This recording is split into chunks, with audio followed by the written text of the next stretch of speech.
ꯊꯥꯎ ꯍꯩꯔꯒꯦꯀꯣ ꯑꯗꯨꯗꯤ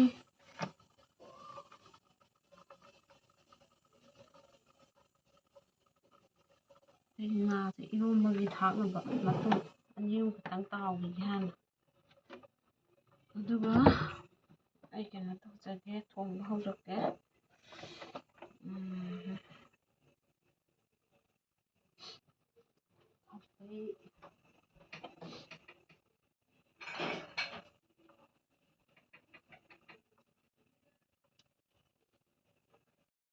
ꯃꯌꯥꯝ ꯁꯤ ꯈꯔ ꯈꯛꯁꯤ ꯇꯧꯖꯒꯦꯀꯣ ꯑꯩ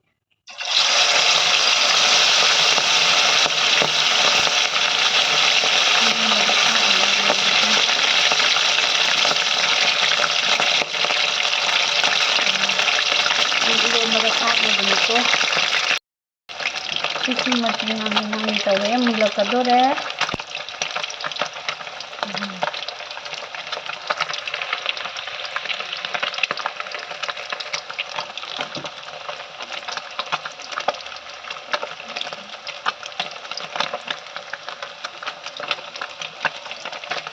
ꯃꯨꯜꯂꯛꯑꯅꯤ ꯁꯤꯁꯨ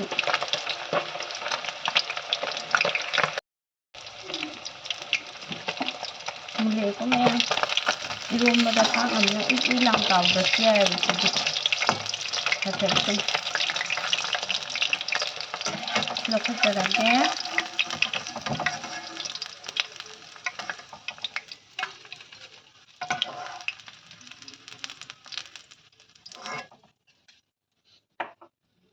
그지 ꯉꯥ ꯊꯣꯡꯕ ꯍꯧꯔꯁꯤ 그러면 तेजपत्ता ꯊꯥꯗꯖꯔꯒꯦ ꯑꯩꯗꯤ ꯖꯤꯔꯥꯁꯦ ꯃꯊꯪꯗ ꯃꯤꯊꯤ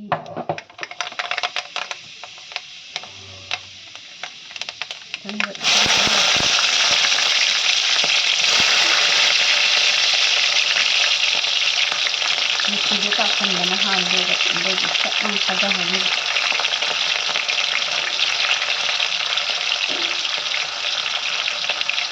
이거 아까지 몇 하고 얼마나 이거 엇갈지려니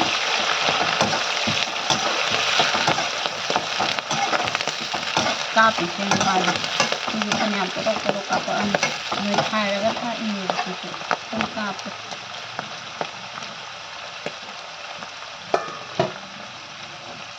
मथंग जीरा हंजरगे अभी जीरा से कानी इतना तो कान काप थोंग समान जबनी अगी जब मोंग थोंग जबनी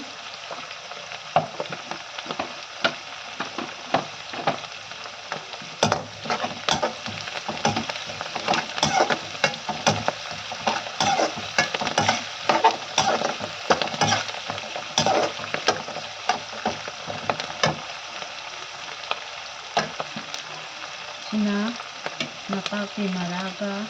जानंब सुमिनागने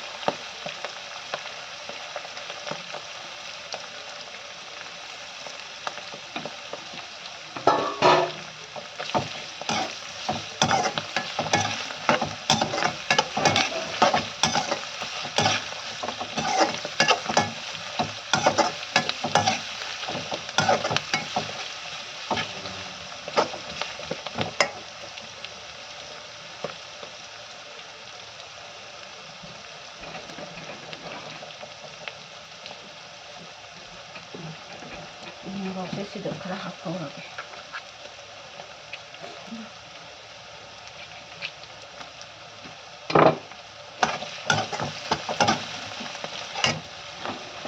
이거 맞춰는 하고게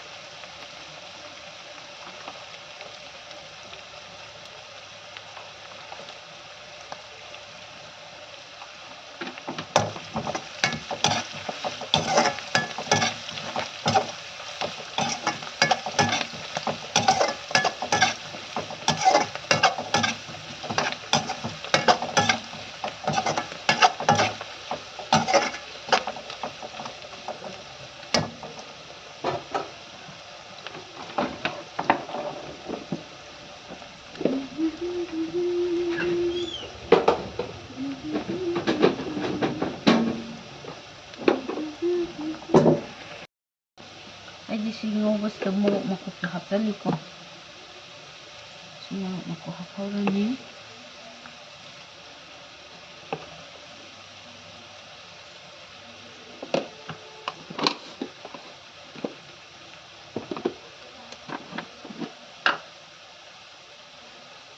ꯌꯥꯏꯉꯪꯁꯨ ꯑꯗꯨꯝ ꯍꯥꯞꯍꯧꯔꯅꯤ ꯑꯩꯗꯤ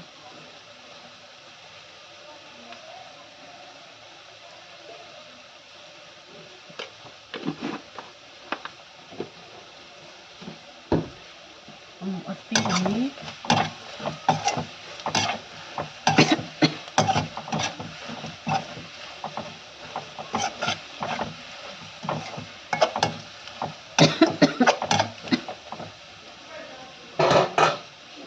ꯉꯥ ꯍꯥꯞꯆꯤꯟꯖꯔꯒꯦꯀꯣ ꯃꯌꯥꯝ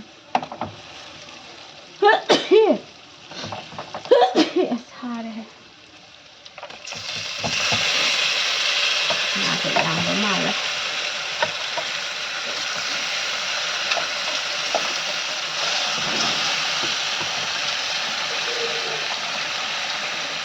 ꯑꯩꯅ ꯄꯤꯁꯁꯦ ꯈꯔ ꯆꯥꯎꯅ ꯀꯛꯍꯟꯕꯅꯤ ꯉꯥꯁꯦ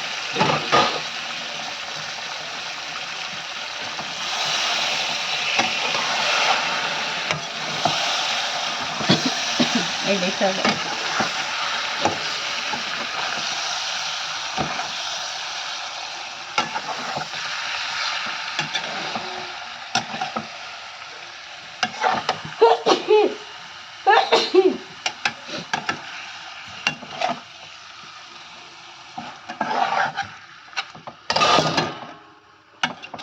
ꯈꯥꯕꯩꯗꯣ ꯂꯣꯏ ꯅꯥꯟꯊꯔꯦꯗ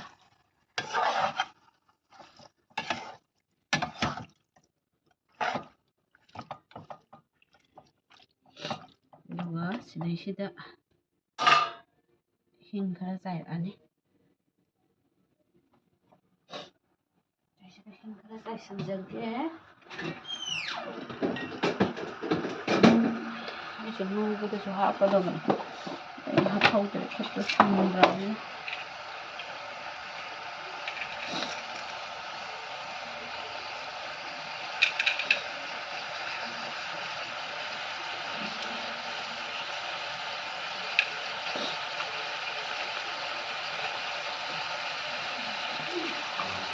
ꯂꯩꯔꯤꯁꯤ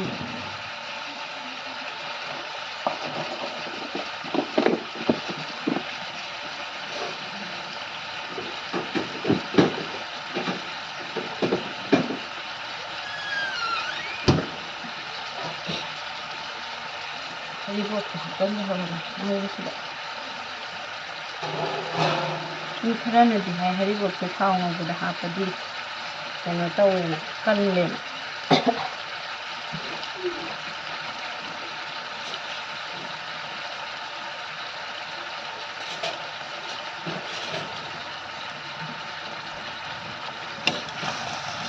ꯑꯣꯠꯀꯦ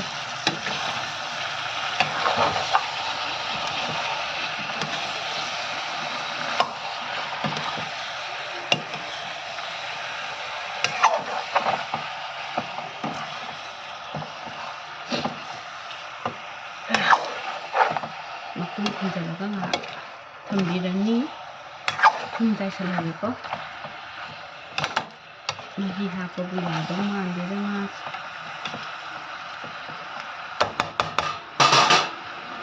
ꯑꯩ ꯊꯨꯝ ꯆꯥꯏꯁꯤꯜꯂꯈꯤꯒꯦ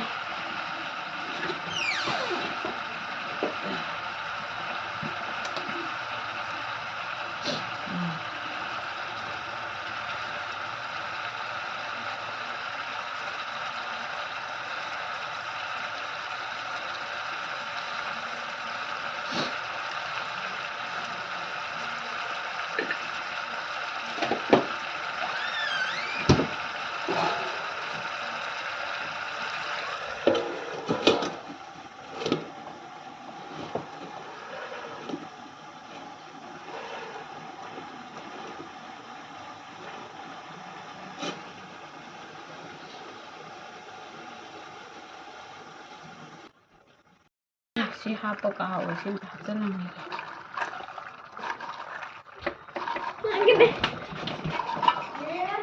ꯈꯨꯝꯃꯣ ꯈꯣꯏꯔꯝꯗꯦ ꯃꯥꯗꯤ ꯂꯥꯏꯒ ꯈꯣꯏꯔꯝꯃꯒ ꯆꯪꯗꯦ ꯍꯧꯖꯤꯛꯇ ꯈꯣꯏꯔꯝꯃꯤ Hi guys. ꯍꯥꯡꯗꯣꯛꯆꯔꯒꯦ ꯑꯃꯨꯛ ꯌꯦꯡꯉꯁꯤꯀꯣ ꯃꯌꯥꯝ ꯌꯥꯗꯣꯏꯕ꯭ꯔꯥ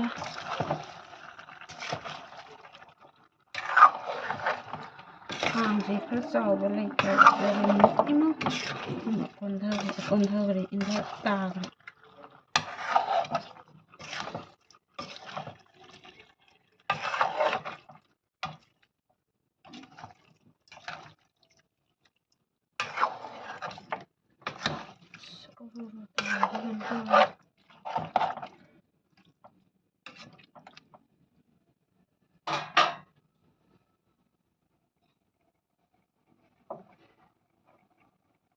ꯈꯨꯟꯗꯣꯛꯀꯦ ꯅꯨꯡꯉꯥꯏꯇꯦ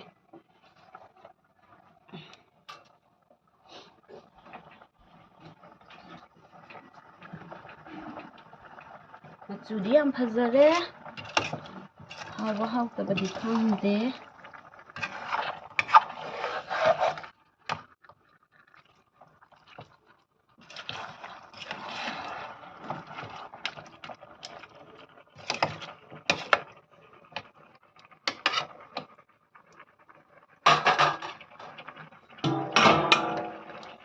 ꯑꯃꯨꯛ ꯈꯨꯝꯖꯤꯜꯂꯒꯦꯀꯣ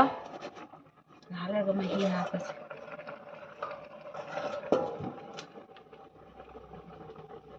ꯑꯗꯨꯗꯤ ꯃꯍꯤ ꯍꯥꯞꯄꯝꯗꯥꯏꯗ ꯑꯃꯨꯛ ꯅꯝꯖꯔꯛꯑꯒꯦꯀꯣ ꯏꯟꯖꯥꯡꯁꯦ ꯀꯥꯎꯕ꯭ꯔꯥ ꯀꯥꯗꯕ꯭ꯔꯥ ꯑꯃꯨꯛ ꯌꯦꯡꯃꯤꯟꯅꯔꯁꯤ ꯃꯍꯤ ꯌꯥꯝ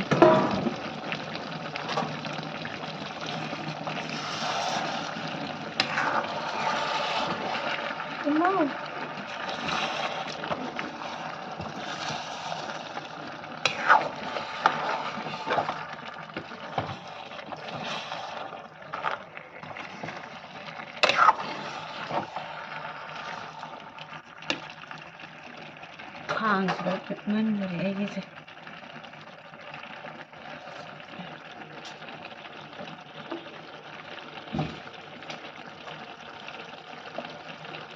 ꯈꯥꯡꯁꯤ ꯈꯔ ꯄꯤꯛꯃꯜꯂꯦ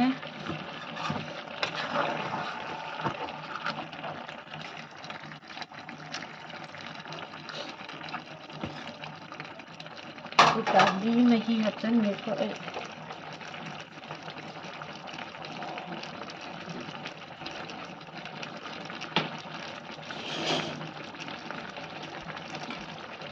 ꯑꯩꯗꯤ ꯆꯦꯡꯍꯤ ꯃꯆꯤ ꯑꯣꯏꯅ ꯍꯥꯞꯄꯦꯀꯣ ꯉꯥ ꯊꯣꯡꯕꯁꯦ ꯍꯥꯞꯆꯟꯖꯔꯒꯦ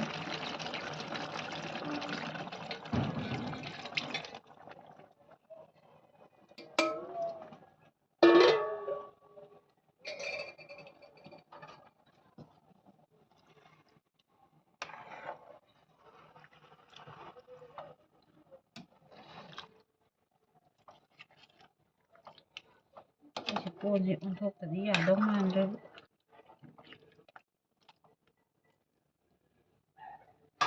ꯑꯩꯒꯤ ꯇꯦꯛꯁꯤ ꯑꯆꯧꯕ ꯑꯃ ꯂꯩꯌꯦꯕꯀꯣ ꯑꯗꯨ ꯑꯣꯏꯅ ꯊꯣꯡꯉꯁꯤꯔꯣ ꯑꯩꯕꯨ ꯈꯥꯡꯁꯦ ꯄꯤꯛꯃꯟꯕꯁꯤꯗꯅꯦ ꯅꯨꯡꯉꯥꯏꯇ꯭ꯔꯦ ꯊꯣꯡꯕꯁꯦ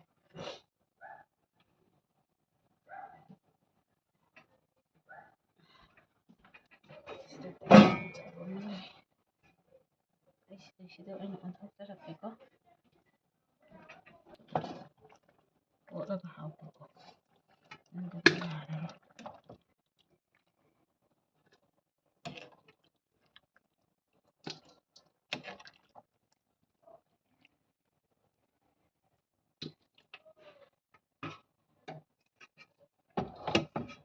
ꯑꯩ ꯑꯣꯟꯊꯣꯛꯑꯀꯥꯟꯗ ꯍꯥꯞꯆꯔꯛꯑꯒꯦ ꯃꯌꯥꯝꯁꯤꯗ ꯑꯣꯏꯅ ꯑꯣꯟꯊꯣꯛꯆꯔꯦ ꯃꯍꯤ ꯈꯔ ꯂꯦꯝꯕꯁꯦ ꯍꯩꯖꯤꯟꯖꯈ꯭ꯔꯒꯦ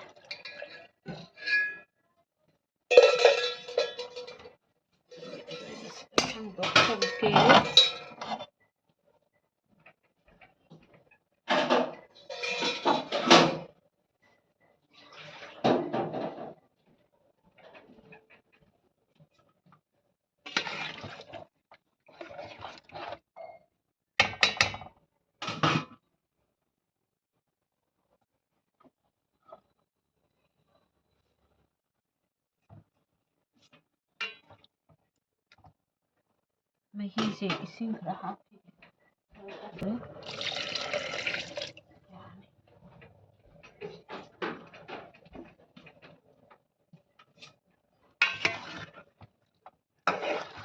ꯑꯗꯒꯤꯗꯤ ꯄꯦꯗꯦꯛ ꯄꯦꯗꯦꯛ ꯄꯦꯗꯦꯛ ꯄꯦꯗꯦꯛ ꯁꯧꯖꯔꯅꯤ ꯊꯨꯝꯗꯣ ꯈꯤꯇꯪꯒ ꯊꯥꯛꯀꯦ ꯈꯤꯇꯪ ꯋꯥꯠꯄ ꯃꯥꯜꯂꯤ ꯊꯨꯝꯗꯣ ꯈꯤꯇꯪꯒ ꯍꯥꯞꯀꯦ ꯅꯝꯒꯗꯧꯕ ꯃꯥꯟꯗꯦꯕ ꯏꯟꯁꯥꯡ ꯌꯥꯝꯃꯦꯕ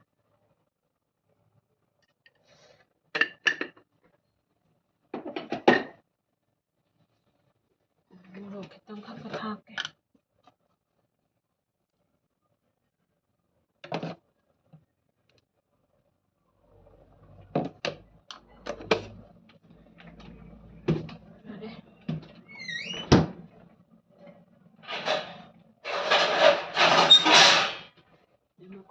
lagi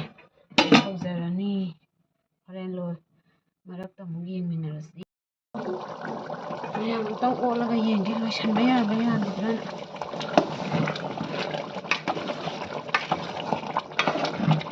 ꯂꯣꯏꯁꯟꯖꯔꯒꯦ ꯐꯗꯤꯒꯣꯝ ꯇꯥꯏꯁꯜꯂꯒ